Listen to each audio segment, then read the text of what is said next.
good one because, I didn't get to grow up playing travel ball and all that because we didn't have the money for it. So let's see what this has turned into because I know it's a lot of dough.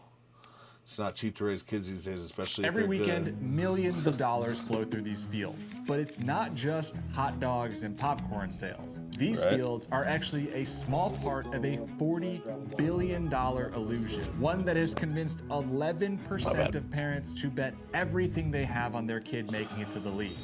Right. But after spending 6 figures on their kid's athletic career, it rarely works out. So the question is, why do parents keep paying these insane costs knowing it's not going to work? And is Wall Street actually to blame for all of this? Yeah, it's almost like this, rite of passage for a lot of people. Like, growing up, one of my unks, he told me, like, if I wasn't playing travel ball, I wasn't, like, people were never going to notice me. I could only afford to play school ball, and that was, barely. Like, I don't know. Like, my parents didn't have a lot of money. They faked it until, we made it through, and, like, they're doing okay now. But, geez, man, it's not cheap to raise kids, especially if they want to play sports. And apparently that's the only way that you're going to be known. Like, you got to play AAU if you're playing basketball. Like, baseball, you got to be playing on a travel ball team. Soccer, good Lord, soccer and their tournaments. All the driving and just... Now flying around, just, the invitationals and all that, it's absolutely absurd. I don't know how people can do it. Let's find out the numbers.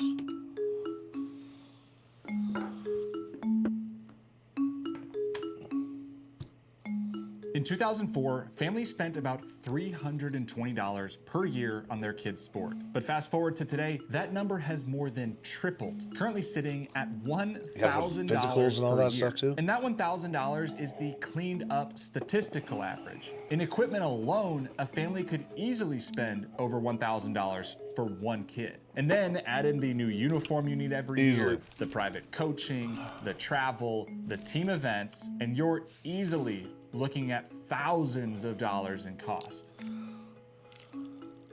But beyond the actual dollars coming out of their pockets, parents are also paying in other ways. Because when your calendar looks like this, you're giving up massive opportunity costs because you're having to spend all of your time driving to and from practice. This is what I was saying the other day about that, the kid I was calling a scammer because he's totally a scammer. When you sit and become a slave to your calendar and time, you lose your life. It's not fun anymore. When you have a calendar packed like that, God, that's not freedom. It's not. Studies even show that the average parent spends almost 3.5 hours per day tending to their child's sports program, which is equivalent to having a part-time job, but one you're actually paying for. But why do they do it? I understand that parents will do everything they can for their child, but there has to be a deeper reason, which is what led me down this rabbit hole of reading and watching interviews with these parents. And I started noticing a pattern. As these costs have gone higher and higher, parents just keep paying for it, even when they don't actually have the money to do it. But when you look around, there are affirmations everywhere that this is an investment in their child's future. The coaches and programs convince these parents that their kids have a high likelihood of playing in college and maybe even going pro, as long as they sign up for the next camp or private coaching session. But at the very least, if they just get a full ride to college, all of those long days and money spent. Keyword there is if you get a full ride, which they ain't just passing them out these days, especially in the days of NIL. Things are completely different. And on their training will be worth it. However, when you look at the numbers that the coaches are selling, it's actually a bit of a pipe dream. Look at Sam, for example. He's one of 15 players on his high school basketball team. He plays travel ball, goes to the extra trainings, goes to all of the tournaments, and lives and breathes basketball. But he doesn't have a 1 in 15 chance of playing in college. Because there are over 10,000 high school seniors he's competing against. Even if he does make it to D1, Only about 300 of them actually get a full ride scholarship. And the odds get even worse if Sam wants to go pro. Only 60 players per year get drafted by the NBA. And of those players, only a small fraction are left in the league after 3 years, which means there is less than a 0.01% chance Sam will ever play in a professional game. This isn't some hopeless reality that kids fall into on accident, though. It's a business model. Something else that has a high likelihood of not happening is finding a doctor that you actually like when you move to a new place. We recently moved to a new city and I've been looking for a dentist, but I've put off the actual looking phase for a while because I just don't have the time or the patience to be scrolling through all of these old, outdated doctor sites. Which is why I'm glad that today's video is sponsored by ZocDoc. As someone who loves to research and learn as much as possible about everything that I do, I fall into a lot of rabbit holes when it comes to my health. And if I wake up in the morning with a weird pain in my back or a headache that just won't go away, I will spend the entire day trying to figure out what's wrong. But the idea of finding a doctor, sitting on hold for hours, and then waiting weeks or months to actually see that doctor, only to find out that I actually don't like them at all, feels like a bit of a waste of time. But that's the beauty of today's sponsor, ZocDoc. It's a free website that helps you find and compare high-quality in-network doctors. And they have over 150,000 providers across all 50 states. Which means it doesn't matter if you're looking for a dentist, an eye doctor, or a dermatologist. They've got nearly every specialty covered. You can even search all of their providers by specialty or symptom to find exactly what you're looking for. It's all right. I'm going to let him play his ad. It's all good. Specialties offered on ZocDoc, and you can see which ones what it take is. your insurance. It's part of reaction. Like, if you want to be a real reactor, you don't skip it. And making an appointment through ZocDoc is way easier than the old way. Why do you think Asmongold gets so much credit for reacting to people's stuff? Typically, appointments can be made within 24 to 72 hours of booking, and sometimes hey, we can talk in here, yeah. It's all good. We don't need to listen to it. Stop guessing and go to ZocDoc.com/Grant Rudow or use the link in the description below to find the right doctor for you. Thank you again to ZocDoc for sponsoring today's video. It's almost done. Yeah, ZocDoc. When you think of youth sports, you probably don't think of big business. But they're actually an investor's dream. More specifically, they are a private equity firm's dream. We all know the term private equity, but you might not know exactly what private equity does. Dude, just think about how many jobs are provided to former athletes that weren't very good, but they're all like coaches now, or they work for all of these companies just coming up with like stuff to sell, like gloves and bats. And like, how does the bat technology change every year? It doesn't. You know, do you need a new basketball every year? No. You know, it's like a pair of good running shoes. You break it in, like, I don't know. I guess you might need a new pair every year, but they just sell you a bunch of junk. And like, I remember they used to sell those little necklaces that were supposed to make you like energetically healthier. There's no proven science behind that. Other than destroy what you love most about small businesses. From a high level, PE firms look at fragmented industries. They want thousands of small family-run operations that serve local communities. This could be family doctor's offices, plumbing companies, or youth sports leagues. The theory is PE firms can use their size and piggy bank to roll up these smaller operations into one big megacorp. They first look for pressure points in the business. These are the things they can immediately cut costs on or make more efficient. Then they buy everything in their path because their profit structure needs scale to succeed, which means they need to own the market. Which brings us to step 4 of their playbook. Now that they own the entire market, they control the game.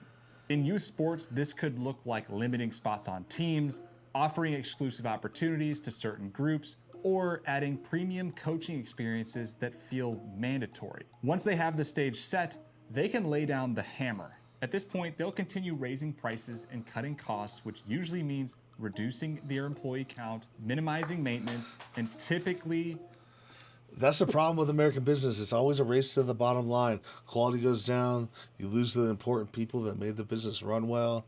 You know, like they get taken for granted. It's all about making that almighty dollar. You're going to be real happy now. But yeah, you guys got to watch my ads along with yours. Sorry, I don't pay for the premium. But I'll turn this down. If you're lagging, like, that's not on me. It should be fine. I don't know what that's about. All my metrics look fine over here. What kind of internet do you have? I'm on that Starlink. This stuff is going up to the sky, all the way back down. Totally fine. I got multiple devices. I'm watching it. Yeah, I turned it down though. You know. I'm doing it just for you. There you go. Oh, this is lovely, huh? There you go. Alternatives at every turn. Once they've cut their costs so far, they turn their priority to revenue per participant, because they would much rather charge 100 families $20,000 per year through premium upgrades instead of 1,000 families $2,000 per year. In the background, groups like Unrivaled Sports and Varsity Brands have gone out and bought up thousands of youth sports assets around the country. And when you dig into who owns these umbrella companies, it starts to make a lot more sense. Unrivaled Sports is the parent company of Ripken Baseball, a premier baseball tournament company, as well as Cooperstown All-Star Village, and 13 other venues and sports complexes around the country. The majority owners of Unrivaled Sports, Josh Harris, who is one of the founding partners of Apollo Global Management, one of the largest asset management firms in the world, and David Blitzer, who is the chairman of Blackstone's Tactical Opportunity. Blackstone. You guys don't know who Blackstone is? We're talking about some evil people, man. They own a little bit of every publicly traded company. When the banks need to borrow money, they borrow it from them. These people are crooked. Just look at them. Those are the kind of guys that are like, they'll smile in your face, but look at that insincere smile on the left. And then this guy on the right, he's not even hiding that. He's like, I don't really care. I'm taking your money, bro. These people. Division. Yes. America. Blackstone.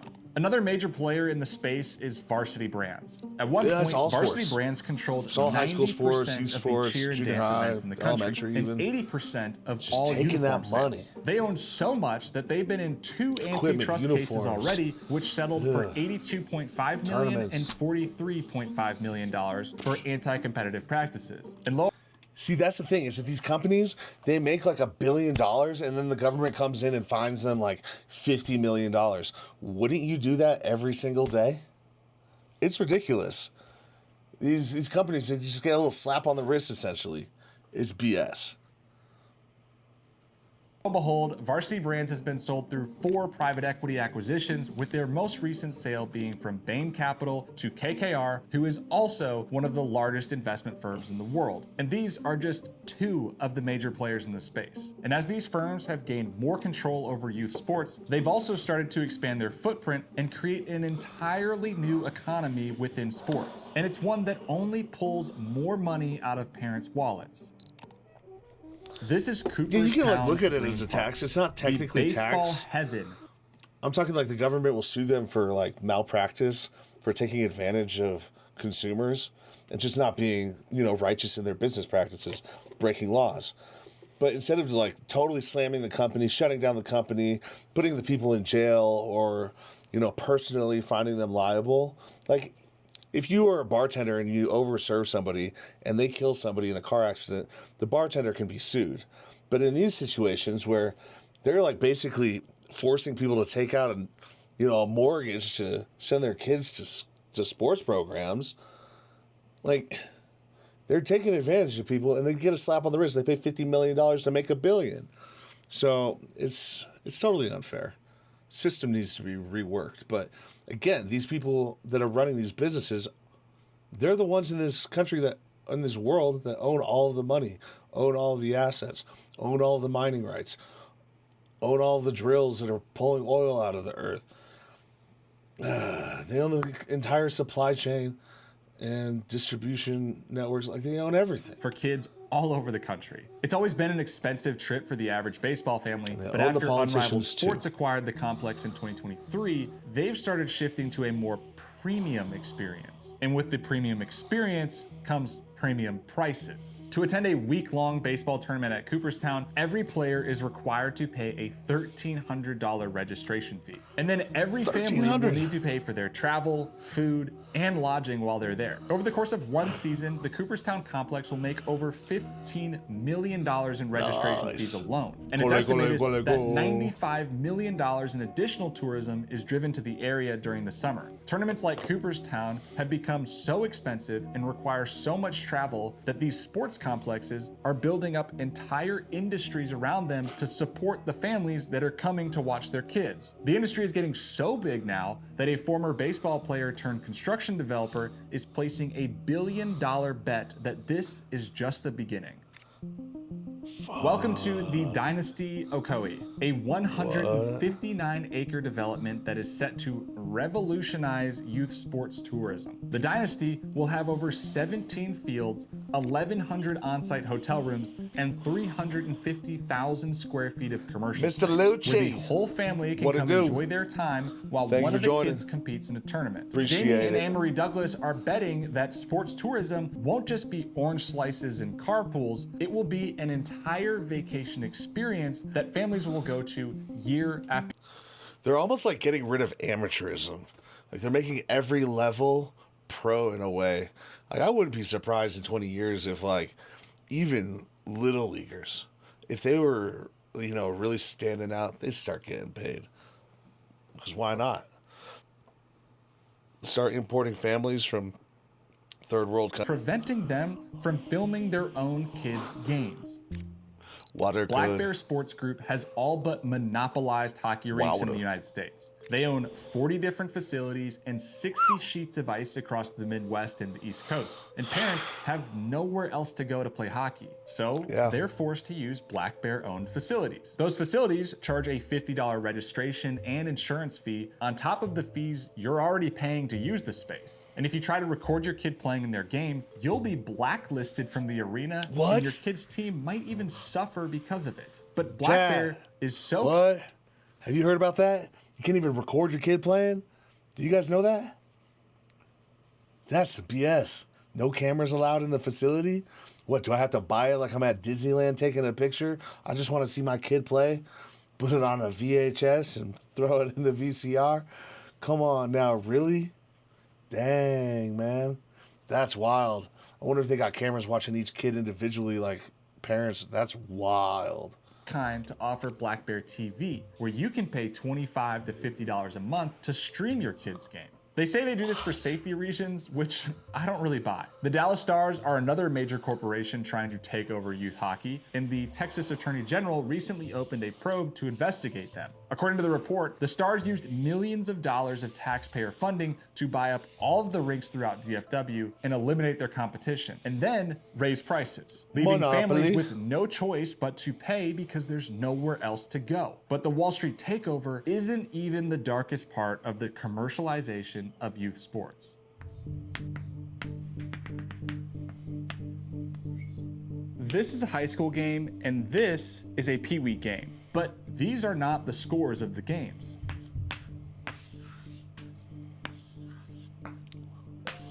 These are the betting odds. Yes, you can now place bets on 10-year-olds scoring touchdowns. But this didn't just pop up out of the blue. When sports were just a simple after-school activity, no one thought to open a betting line. If professionals are fixing the markets, some dads would throw when they're getting paid millions of dollars, but an online betting portal for a pee-wee game that half the kids don't even know which way to run cannot be good for society. But that's what we get when we look to commercialize every last corner of these sports. I appreciate that.